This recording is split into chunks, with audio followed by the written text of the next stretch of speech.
Has your ego ever gotten in the way? Has your ego ever stopped you from learning something new? Like, have you ever realized after the fact that, that wasn't really me? That was my ego?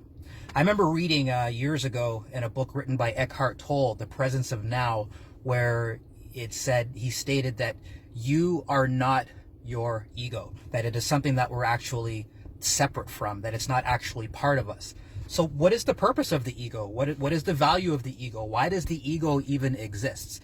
And the ego exists, from what I've learned and from what I've understood, is that it's there to protect us. It's like a veil that protects us from being wrong. It protects us from being vulnerable. It protects us from making wrong choices. So the ego is something that is actually intended to do a good thing, but like anything, even if it's good in excess, it starts to lose its value. So I actually, took up, and decided to look into the background of the word ego and some of the meanings behind it. And the sort of textbook definition of ego is a person's self-esteem or self-importance. And, when we have self-esteem, I mean, that's a good thing, isn't it? Isn't it good to have self-esteem? Isn't it good to have a sense of self-importance? I mean, we go out into the world every day and we hear negative attitudes and we get beat down every day, or sometimes people will criticize us or they'll try to tell us that we're not good at something. So how do we get to a point where we know that, we should be going out and practicing things that are going to provide us with a healthy esteem and provide us with a self-importance? In other words, provide us with a healthy ego, and yet not wind up being in a position where there's too much ego on the table and now it actually stops us from benefiting and learning. So what is the key here? What is the solution? A few examples of that. I mean, I was talking with a friend about this, and that's what kind of inspired the topic. Thanks, Davey.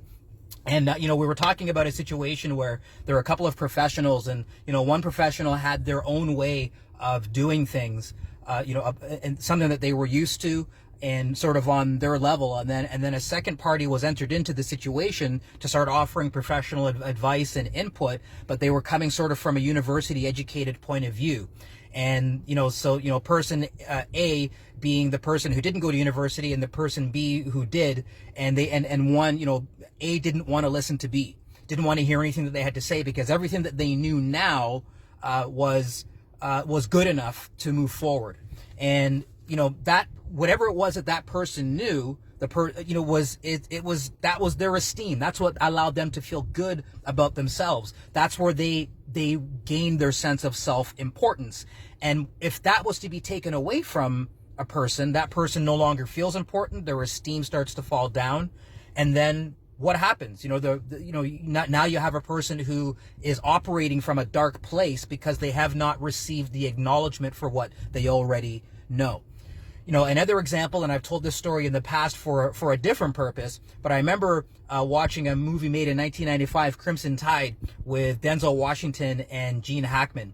And it's about these two army sub-commanders, and one is like a very sort of practical, concrete doer, been going to war for 25 years, knows how to operate a sub, and they're trying to operate with instructions that have been locked off from headquarters, and they cannot make a decision about whether or not they should launch their missiles. So we have, Gene Hackman, who is the, I know what to do. I've been going to war every day for the past 25 years. This is how we strike. This is how we're going to be tactical. These are the moves that we're going to make. And then Denzel Washington was the theorist. He hadn't been to war before, but he had been studying at a PhD level the concept of war and the way that it impacts society and economies. And he knew the everlasting long-term impacts of pressing the button and firing those missiles off. And both of them had very valid arguments as to why they should be firing off these missiles. But by the end of the movie, when they finally get back in contact with headquarters, they find out that the resistance or the enemy has actually backed down, and that they didn't need to fire those missiles. And it turned out that the person who had the smaller ego was the person who turned out to be right. What happened was Denzel Washington actually goes and gets advice from one of the other people and says, how do I deal with this guy? He's the captain of the ship. I'm just here as an advisor. I don't want to have to battle and fight with this guy. What do I do? And the guy said to him, he says, listen, you know what? This guy's had his head up his ass doing war for the past 25 years. He knows what he's doing. And to have you now come in with all this education and all this theory and all this understanding, it's going to intimidate him a little bit. In other words, it's going to hurt his ego. It's going to take away his sense of self-importance. So it wasn't really a matter about who was right or who was wrong. It was a matter of being able to, at least for what that person knew, to provide them with some kind of a sense of self-importance. And, you know, acknowledgement can go a long way to cooling the ego. But just wanted to, you know, tell that quick story in case you've seen that movie. And if you haven't, great movie, go out, jump on Netflix or wherever you can and go see it, Crimson Tide. But I just thought I would use that as a story as an example. But here's the thing. How can we effectively measure and know when our ego is getting in the way? Because it is good to have a healthy ego. It is good to have a sense of self-importance to a certain degree. It is good to have a healthy self-esteem. But how do we know when we've crossed a line from a healthy self-esteem to an unhealthy ego? And here's what I think, in my opinion. When we're growing up as children, it's actually been statistically proven that children will ask an average, like children between the ages from the time that they can start talking to the time that they get into their adolescence, are asking an average of 400 questions a day. 400 questions a day, which means that, and then when we get into our adulthood, how many questions are we asking in a day? Maybe 2, maybe 3, maybe 5. So it's actually statistically proven that children learn at a much faster rate than adults.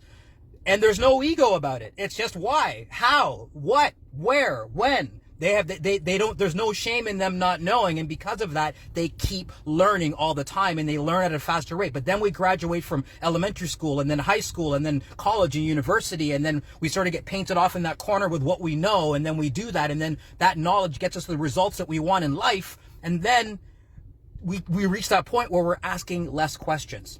So in my opinion, I think that the less questions we are asking, the more we know that our ego is probably getting in the way. So if you find yourself going too many days without asking questions to learn something new, be very careful about whether or not your ego is getting in the way, because if that happens, you could be blocking yourself off from new opportunities and doors that could open for you in your future. And it's something that after having that conversation that I want to be more conscious of and spend more time asking more questions, that I want to be able to use that as a tool of measurement, that if too many days have gone by where I'm not asking questions to continue learning, then perhaps the unhealthy side of my ego could be getting too close. So hopefully that's something that you can try and use as a tool, if that's ever something that stands in your way, or maybe a piece of advice that you could offer to someone else, and completely position yourself so that you can bring value today and be valuable tomorrow.